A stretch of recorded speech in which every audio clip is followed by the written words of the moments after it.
Food ફાર્મરથી જાણીતા રેવંત હિંમત સિંકા નામના વ્યક્તિએ કેડબરી કંપની સામે 8 મહિનાની લડત બાદ બોર્નવિટામાં શુગરની માત્રા નિયર અબાઉટ 15% જેટલી ઓછી કરાવી છે. વિચારો, એક ઇન્સ્ટાગ્રામ રીલથી જ આવી જાયન્ટ કંપનીઓ હચમચી જતી હોય ને એની પ્રોડક્ટ્સમાં સુધારો કરી શકતી હોય તો 140 કરોડ ઇન્ડિયન્સમાંથી ફક્ત 10% લોકો જ પોતાનો અવાજ ઉઠાવે તો શું ન બદલી શકાય? કંપનીઓ હંમેશા ખોટી ભ્રામક જાહેરાતોથી જ લોકોને છેતરતી હોય છે. પહેલા બોર્નવિટાની ટેગલાઇન કંઈક આવી હતી, તન કી શક્તિ મન કી શક્તિ.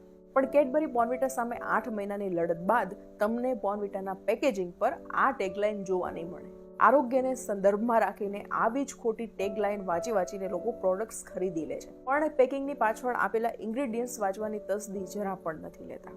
19 ઇન્ગ્રેડિયન્ટ્સથી બનેલા બોર્નવિટામાં 8 થી 9 જેટલા તો અનહેલ્ધી ઇન્ગ્રેડિયન્ટ છે અને તમે તમારા બાળકોને તન અને મનના વિકાસ માટે રોજ બોર્નવિટા પીવડાવો છો. કેન્દ્ર સરકારે પણ નોટિફિકેશન જાહેર કરી દીધી છે કે બોર્નવિટા હવે